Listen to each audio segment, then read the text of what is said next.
مصیبت الا باذن اللہ، دیکھو کوئی مصیبت تم پر نہیں آ سکتی، نہیں آتی مگر اللہ کے اذن سے۔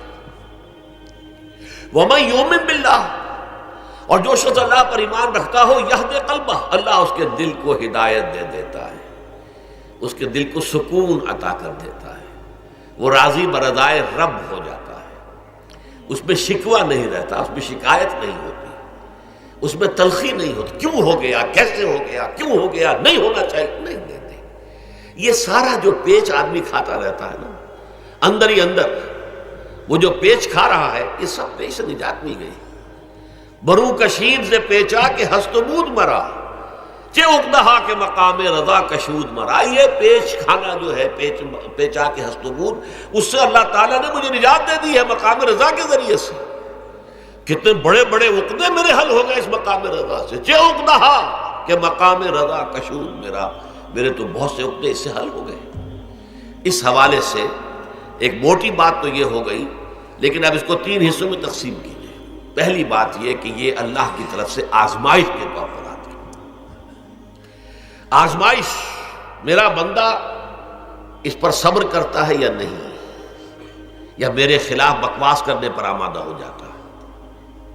اللہ تو ایسا ہے، اللہ نے تو ہم پر کبھی کرم کیا ہی نہیں ہے، اللہ تو ظالم، معاذ اللہ معاذ اللہ معاذ اللہ۔ کہیں ایسا تو نہیں، میرا بندہ جو ہے تکلیف کو جھیلتا ہے میری وجہ سے، یہ سمجھ کے کہ اللہ کی طرف سے آئی۔ یہ سب جو ہے یہ بہت بڑی کامیابی ہے اگر انسان کو حاصل ہو جائے۔ اور اس صبر کے نتیجے میں 2 اور باتیں پیدا ہوتی ہیں۔ یہ مضامین علیحدہ علیحدہ دروس کے اندر آتے رہے ہیں، لیکن آج ایک نئے عنوان کے تحت جمع ہو کر آ رہے ہیں۔ پہلی بات یہ ہوتی ہے کہ یہ امتحان کا نتیجہ کیا نکلتا ہے کہ آپ نے ایک امتحان پاس کیا تو آپ کے اگلے درجے میں ترقی ہو جاتی ہے۔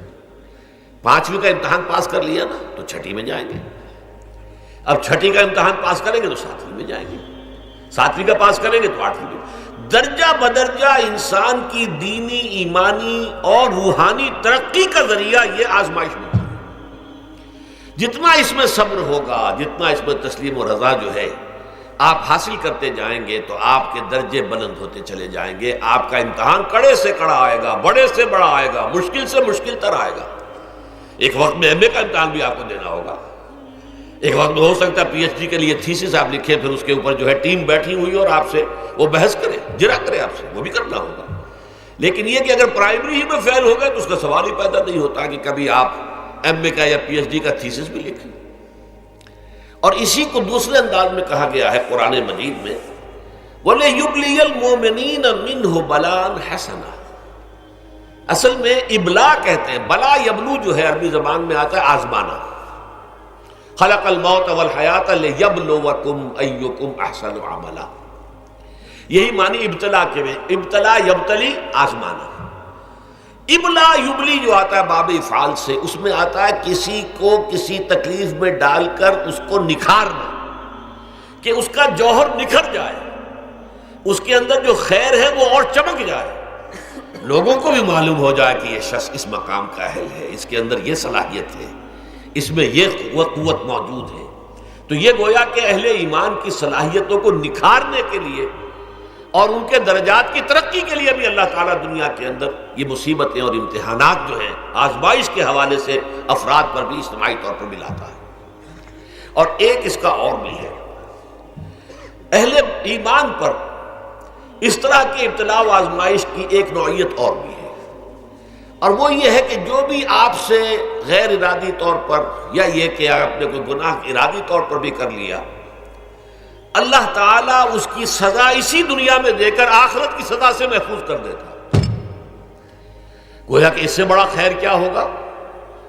یہاں کی سزا کیا ہے؟ جھیل لیا آپ نے، بخار آ گیا، ٹانگ ٹوٹ گئی، چلیے 3 مہینے آپ بستر پر پڑے رہے نا، اور کیا ہوا؟ کچھ نہیں۔ لیکن یہ کہ آخرت کی سزا ملتی ہے، بہت عظیم ہوتی ہے۔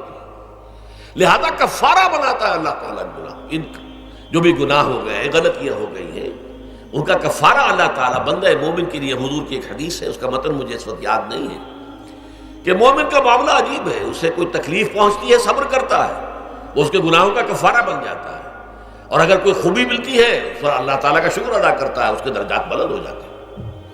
تو یہ معاملہ جو ہے اللہ تعالیٰ کی طرف سے بندہ مومن کے حق میں خیر کہ در حقیقت اس کے ان گناہوں کی پاداش کہ جو اس نے یہاں کر لیے ہیں یہی دنیا میں دے کر دھو دیا جائے، پاک کر دیا جائے۔